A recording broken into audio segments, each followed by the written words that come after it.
Hi everyone. It's been a while since I've posted on this channel. My apologies for that. There are a couple of reasons.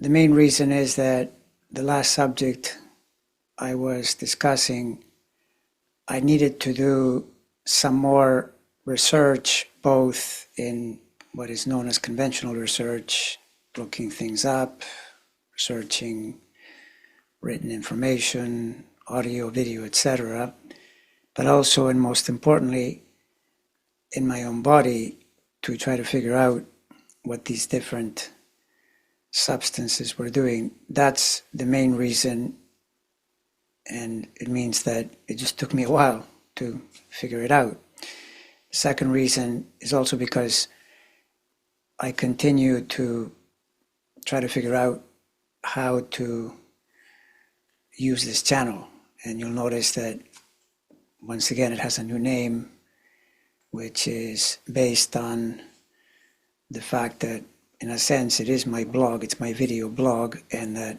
I happen to have the domain andresblog.com, so I thought, why not?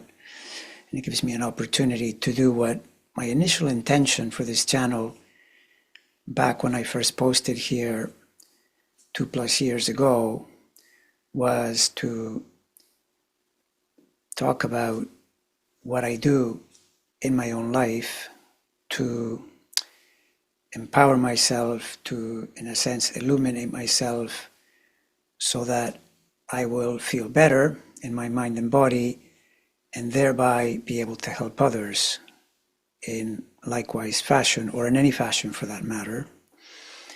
And in a very real sense, that remains the objective, but I suspect that the presentation, including the title, whatever, may change for a while. But all that said, back to the topic at hand, which is that when I was last posting here, and you will see if you check some of those videos, the topic was these over-the-counter substances, particularly because there are some that you need to get prescriptions for, but the over-the-counter substances that are addressing, ostensibly, they're addressing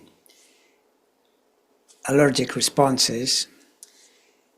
And as it turns out, because the substances that are marketed for such contain, as part of the formulation, chemicals that act as sleep inducers. And these would include diphenhydramine and doxylamine succinate. Diphenhydramine is in Benadryl, for example, and doxylamine succinate is found in things like NyQuil, though there it's not so much for allergy, it's for colds and fevers and things like that. And let there be no confusion, I fully understand that these things used in a short-term manner can be very useful. In fact, sometimes you just cut to the chase and you do it that way, and it's very good to be able to take something when you have a cold or when you have an allergy and so on. But the problem is, and you remember I said this in the videos before, is that what then happens is that people will use these to help themselves sleep, and they do this often as they get older, because when we're younger there's no issue with sleep. But I've certainly noticed this, that starting in my, I'm going to say maybe my late 40s, but definitely more in my 50s, and then even more now that I'm in my 60s, there's no question that sleep can become more interrupted. And for some people it's a huge problem. I wouldn't say my problem is extreme, but it's noticeable, it's no question.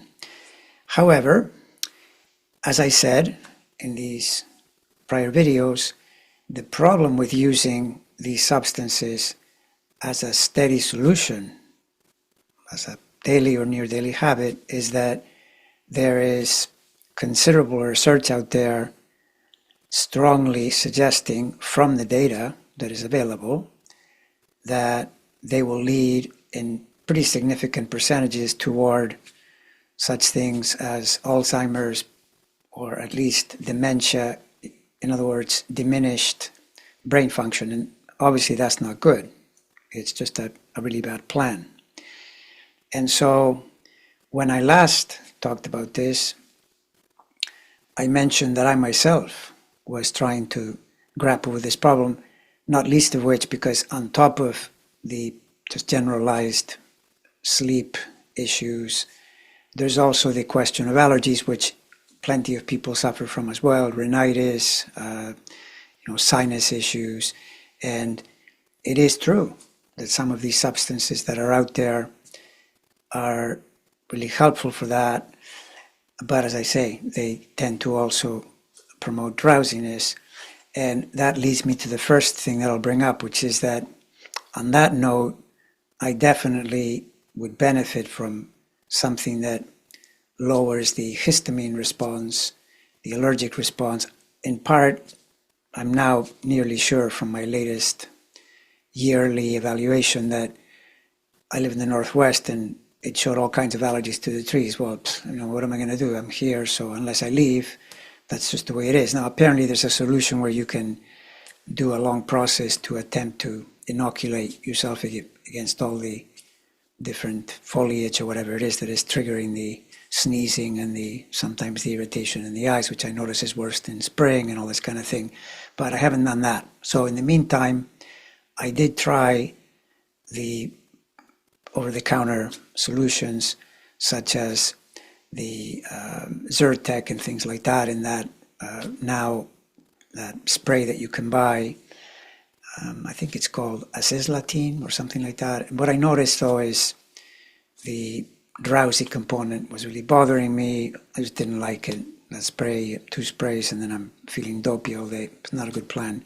Same with things like Zyrtec. I did notice that Allegra is a little bit better. I think it's called fexofenadine. I don't have the name of the chemical handy right now, but it's basically Allegra. You can look it up yourself. And that one does not function as call it a brain suppressant, in the sense that these things that do that, like diphenhydramine and doxylamine succinate, they're known as anticholinergics. And Allegra is not an anticholinergic. The problem I have with Allegra is that even though it's said not to create drowsiness, I notice a form of strange neural, at least suppression. It's not really drowsy per se, but I just notice this kind of thing in my nervous system. And so I'm not entirely comfortable, although I haven't totally given up on that. Maybe I'll report back to you that I found the way to use it would probably be in a lower quantity and perhaps in some strategic way at a certain time of the day. I don't know, but so far, bottom line, I'm using nothing on the pharmaceutical level, prescribed or over the counter. My solution for any allergic patterns, sinus, rhinitis, etc., I use quercetin and I use stinging nettle leaf and butterbur. They're the 3 go-tos that seem to help me, not completely, but mostly, and that's as far as I go. That's the solution so far. But, and here's the part that you may find the most interesting, and this is something that has happened to me in my life quite a number of times, which is that sometimes we look for illumination, for the epiphany, something new that comes in. And let's face it, if it's a new anything, it counts. But the peculiar nature of this is that I'll get the epiphany is something that I either already knew or knew but didn't totally understand, or potentially knew about the substance or whatever the thing is, but had it completely backward. Something about it wasn't right. And so this is what just happened to me in recent weeks, I'm going to say, because I wanted to test it for a while before I told you about it.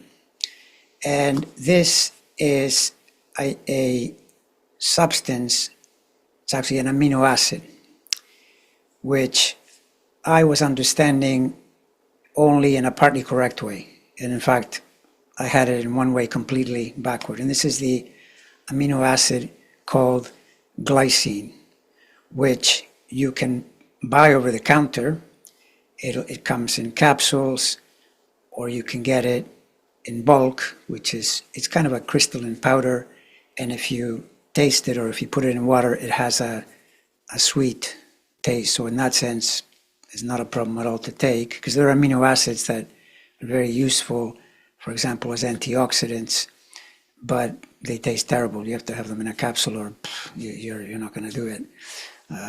So this one, in that sense, not a problem.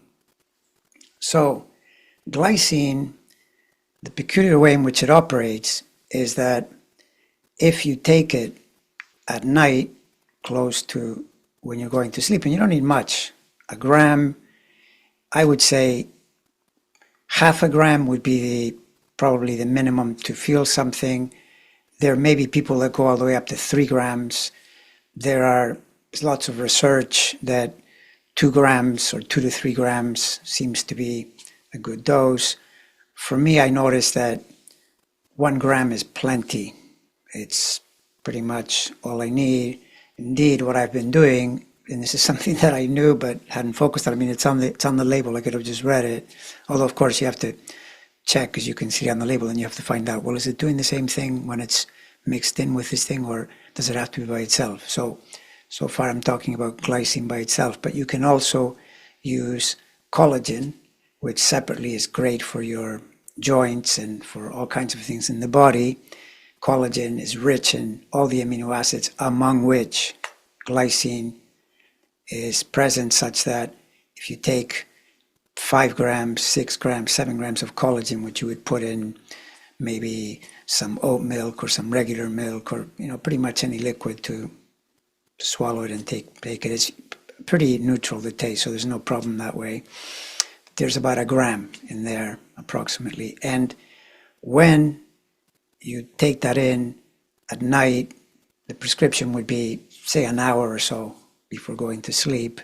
Then you start to feel the drowsiness an hour later, maybe an hour and a half, and you go to sleep, and it really helps enhance deep sleep. And even if you wake up going back to sleep, and in my case, the typical thing that happens is I get my solid 7 hours and I wake up feeling really refreshed and ready to go, right? But what is curious is that part of my resistance to this amino acid had been that I had gotten some, taking too much, and then felt too drowsy in the morning, which I didn't like. And so I hadn't worked that out.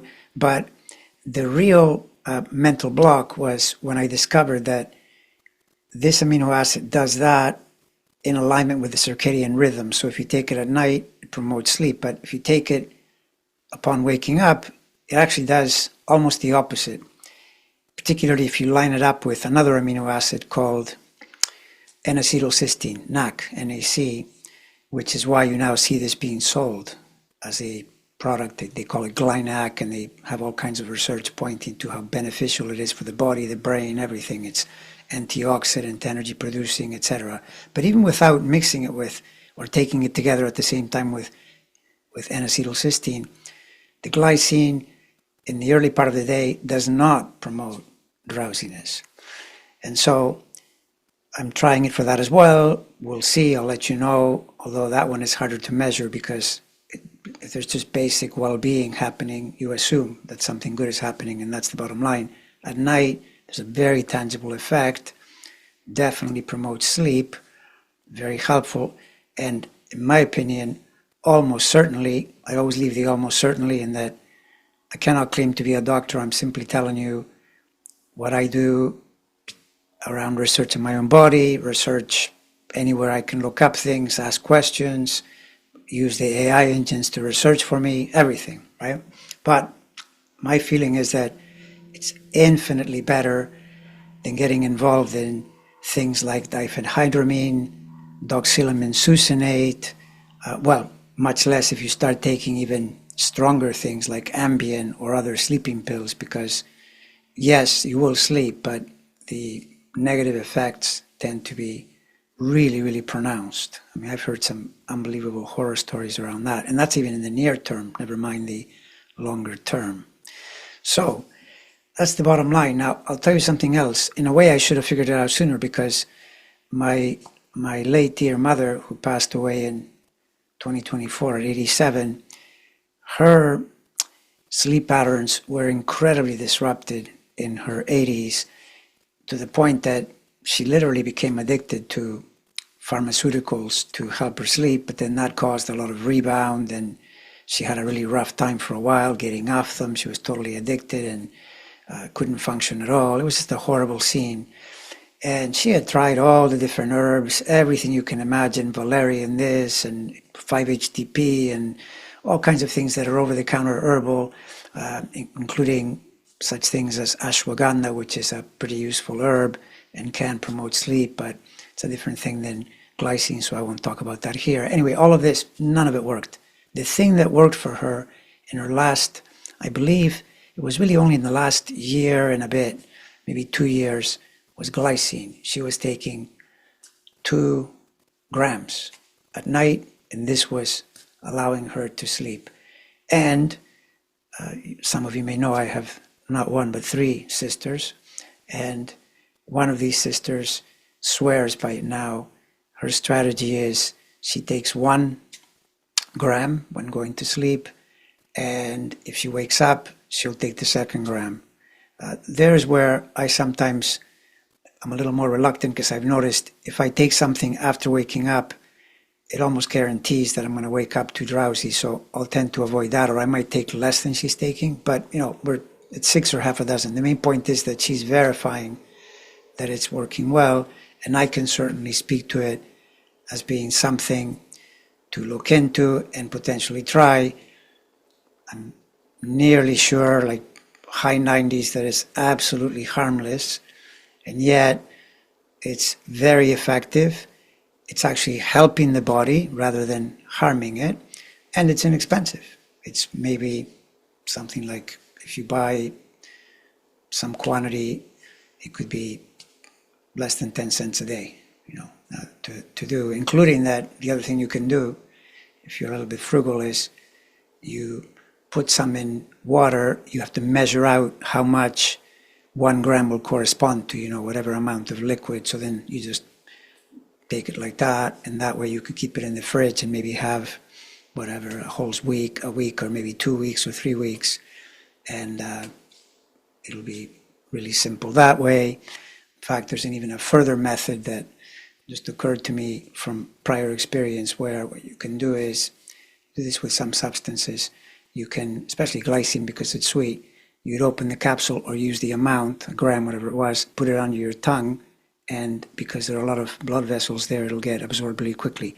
Now, this would mean, though, that if you did it at night, you'd probably get more sleepy more quickly. And I say this now, at least temporarily theoretical, because I haven't actually tried it to see what that does, but it just makes sense that when I did the research, the answer was yes, that's exactly what will happen. It'll enter into the system more quickly, bypass the liver, and have the required effect. All right, I'll leave it there for now, and thank you for watching. There is some chance now that I may put this video on my other bigger channel with the requisite commentary that is pertinent to that channel.